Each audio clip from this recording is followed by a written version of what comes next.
రెగ్యులర్గా చేసుకునే బెండకాయ ఫ్రై అనేది బోర్ కొడితే ఒకసారి ఇలా ట్రై చేయండి. చాలా సింపుల్గా తయారు చేసుకోవచ్చు. చాలా టేస్టీగా ఉంటుంది. మరెందుకు ఆలస్యం, వెంటనే తయారీ విధానాన్ని చూద్దాం.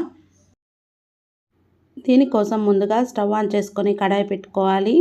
కడాయిలో 2 టేబుల్ స్పూన్ వరకు శనగపిండిని వేసుకోవాలి. శనగపిండిని మీడియం ఫ్లేమ్లో వేయించుకోవాలి. ఇలా వేయించుకోవడం వల్ల కర్రీలో వేసుకునేటప్పుడు ఉండల్లా కాకుండా చక్కగా వస్తుంది. ఇలా వేయించుకుని శనగపిండిని ఒక ప్లేట్లోకి తీసుకొని పక్కన పెట్టుకోవాలి.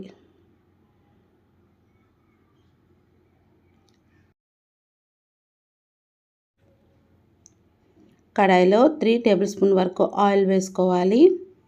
ఆయిల్ కొంచెం వేడెక్కిన తర్వాత 1/2 టేబుల్ స్పూన్ జీలకర్రని యాడ్ చేసుకోవాలి.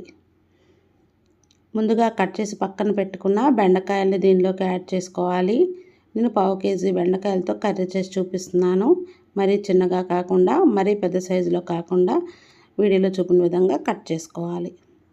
మనం ముందుగా వేయించి పక్కన పెట్టుకున్న శనగపిండిలో 1/2 టేబుల్ స్పూన్ పసుపు, 1/2 table spoon salt, 1/2 table spoon వరకు కారం, మరొక 1/2 టేబుల్ స్పూన్ గరం మసాలాని యాడ్ చేసుకోవాలి. యాడ్ చేసుకున్నాక మొత్తాన్ని ఒకసారి బాగా కలుపుకోవాలి.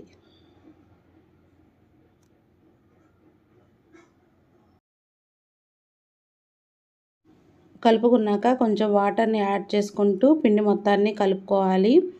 ఉండలు అనేవి లేకుండా కొంచెం వాటర్ వేసుకుంటూ కలుపుకోవాలి. మొత్తాన్ని ఎలా కలుపుకోవాలి, జార్ కన్సిస్టెన్సీ అనేది ఈ విధంగా ఉంటే సరిపోతుంది. బెండకాయని మధ్య మధ్యలో కలుపుతూ ఉండాలి. ఇప్పుడు దీనిలోకి ఒక ఉల్లిపాయను చిన్న ముక్కలుగా కట్ చేసి యాడ్ చేసుకోవాలి. 2 లేదా 3 పచ్చిమిర్చీలు, ఒక రెమ్మ వరకు కరివేపాకుని యాడ్ చేసుకోవాలి. యాడ్ చేసుకున్నాక వీటంతటిని మీడియం ఫ్లేమ్లో కలుపుకోవాలి.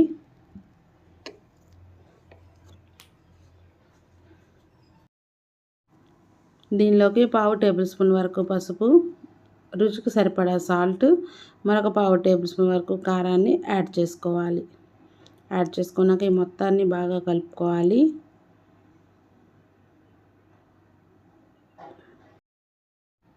ఇప్పుడు దీనిలోకి 1/2 టేబుల్ స్పూన్ అల్లం వెల్లుల్లి పేస్ట్ని ఫ్రెష్గా గ్రైండ్ చేసింది యాడ్ చేసుకోవాలి.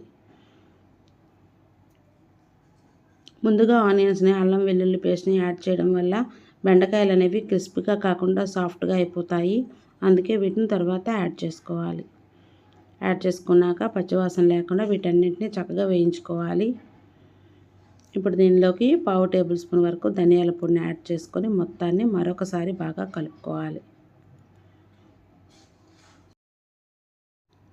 బెండకాయలు అనేవి మరీ జిగురుగా అనిపిస్తే 1/2 చెక్క నిమ్మరసాన్ని దీనిలోకి పిండుకోవాలి.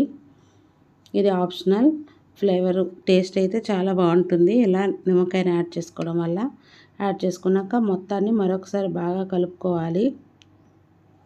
ఇప్పుడు దీనిలోకి మనం ముందుగా మిక్స్ చేసుకున్న శనగపిండిని దీనిలోకి యాడ్ చేసుకోవాలి. శనగపిండి యాడ్ చేసుకున్నప్పుడు ఫ్లేమ్ని సిమ్లో పెట్టుకోవాలి.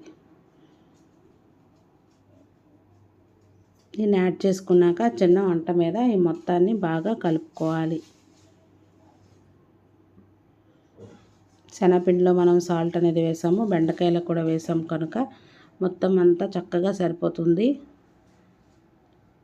దీన్ని మీడియం ఫ్లేమ్లో 3 నుంచి 5 నిమిషాల వరకు వేయించుకోవాలి. అంతేనండి, ఎంతో టేస్టీగా డిఫరెంట్గా ఉండే బెండకాయ ఫ్రై అనేది రెడీ అయింది. మీరు కూడా ఒకసారి తప్పకుండా ట్రై చేయండి.